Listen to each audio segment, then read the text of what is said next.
Hi, everyone, and welcome back to the Soul Spark Reaction channel, where we talk about philosophy, psychology, spirituality, and other things. Today, we'll be reviewing Ram Dass on assumptions about spirituality and experimenting with our consciousness.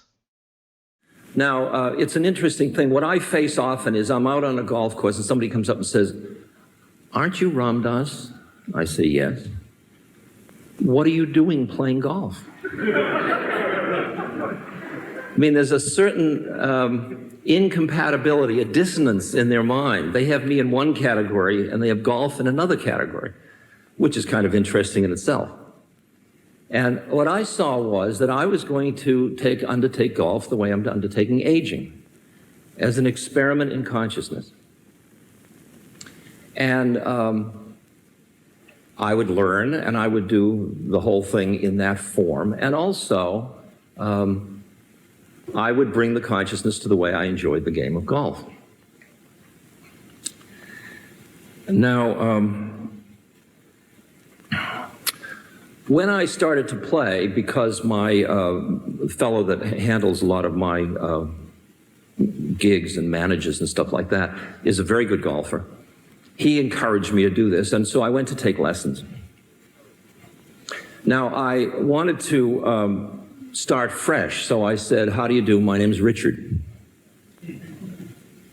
And my golf teacher said, "Well, Richard, it's a pleasure to have you." And That's just to add some context. Ram Dass's name is Richard, but he moves to India and he gets taken in by this guru and he changes his name to Ram Dass, or the guru gives him that name. Then he comes back to America and started doing all these kind of talks in the 80s and probably part of the 90s. He's no longer alive. But what he said before about the golfing and people being surprised to see him golf is another talk. He talks about people think just because you're seen as enlightened or a guru that you should not have usual human likings. It should all be God 24/7, which isn't the case. It doesn't mean that you're no longer human and you're not allowed to like some of the things that you liked before. And I think that's an interesting point he makes, that people are surprised by that. You're not supposed to be a Shaolin monk in a temple for the rest of your life? I don't think so. And just to talk about that, I saw some data, and the data isn't.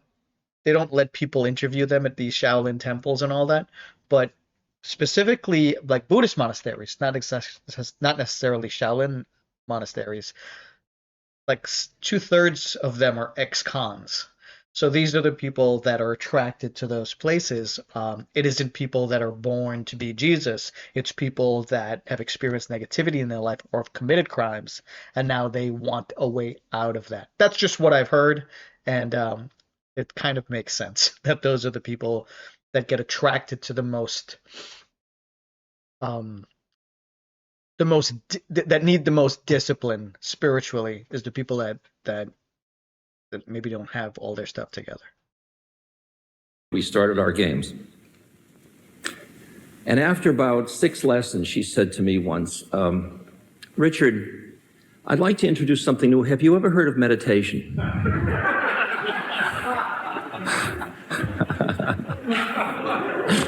So I pulled it off anyway. And when I go out on the course and I get paired up with people, as you do when you go out alone, I'm always, "Hi, I'm Dick," and I'm in a very neutral role in society. And there's a beautiful culture out on the golf course that doesn't require that you can really leave your identity at home. It's very nice. Very rarely. It's almost an obscenity to say to somebody, "What do you do?" You know, "I play golf." Well, when I started to take lessons, what was interesting to me was that right next to the golf course where I was taking the lessons, there was a little flying strip, and they were teaching people to fly. So that many hours during the day, a little Cessna would be taking off, something like that. And I was a pilot, and I had studied in a little situation like that. And when I studied back in Palo Alto Airport, back in the 50s, My teacher was a very fierce and demanding and screaming and judgmental teacher. He was also the FAA inspector, so I had a double whammy here. And he wasn't going to have any of his pilots be lousy, so he really, every time I heard one of those planes go down the runway when I'm practicing golf, I would feel his judgment laying upon me, and I would feel myself get tense again. And I remembered how I learned how to fly in spite of that tension. I mean, I was afraid not to learn how to fly. But I'm not flying today. I gave it up because of the way I learned, actually, I think. And so, He makes a great point. That reminds me of let's call it tough parenting, or like having a tough boss, like that's always riding you. It creates a dysfunction in your central nervous system, the pressure put on you to do something well. I hope I'm saying that okay, but he makes a good point. That's why he gave it up, is he would now have like maybe a PTSD type nervous system response when he was flying.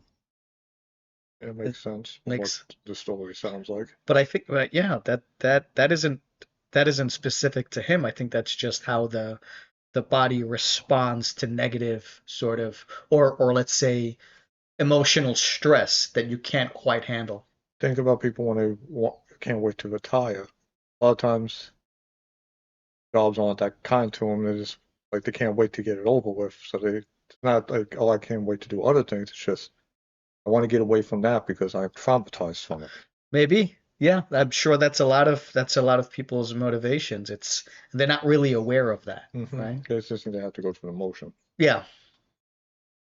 when I started to learn golf, I really saw this as an interesting moment for me because I saw that it was going to reawaken all the old anxieties I had about learning something. That,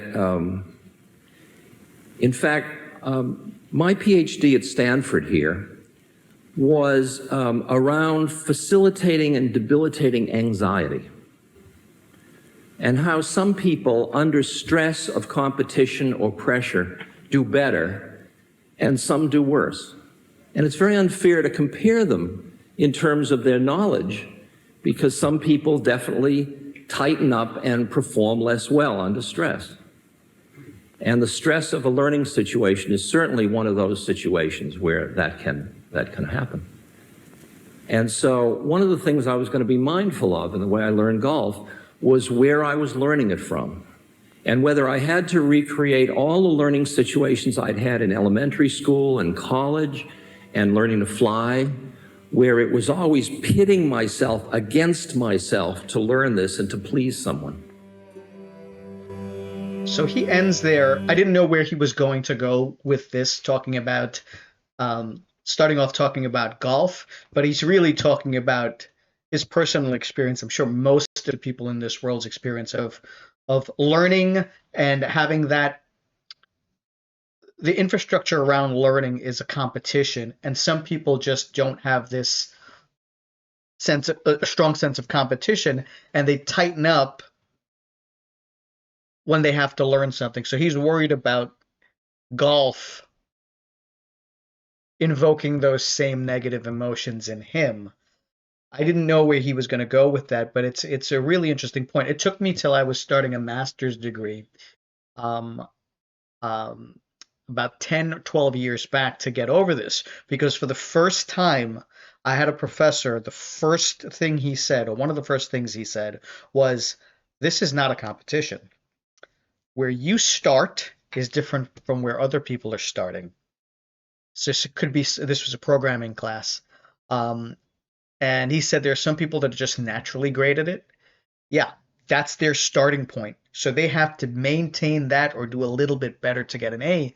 But if you're starting off basically knowing very little, you don't have to get to his height to get an A in the class. It's really a question of where you start and how much you've grown. And that was the first time in my educational life that I heard something like that. And I was like, wow, this is where I'm meant to be. Tell me, have you ever heard something like that before? Not from a teacher, no. Not from a teacher. Well, this is for, I mean, I think I was about 29, 30 years old at the time when I heard it. And I'm like, wow, that is the best philosophy for education or educating anybody or mentoring anybody or parenting, a child or something like that, because it's not about the other person, it's about your growth. And I Yeah. think that turns out that this was a great metaphor for that. Yeah, I believe so. I believe that he's basically saying he's trying to figure out how he's going about learning golf because if he takes it from the standpoint of feeling pressured, he'll probably learn it still, just like he learned how to fly. But he's not going to have any enjoyment after he learns everything Right. because, all right, he accomplished the goal of flying as the guy beat it into him, sounds like mentally, that Yeah. is. And there was no enjoyment in the learning process. So he has to align what's going to make him enjoy it, Yeah. essentially. Or he has to figure that out or do the opposite of what he was taught to do, which anyway. Any closing thoughts? That's That about was it. Me too. Thank you so much for watching. We'll be back next time. Hope you enjoyed it. Like, subscribe, and click the bell icon.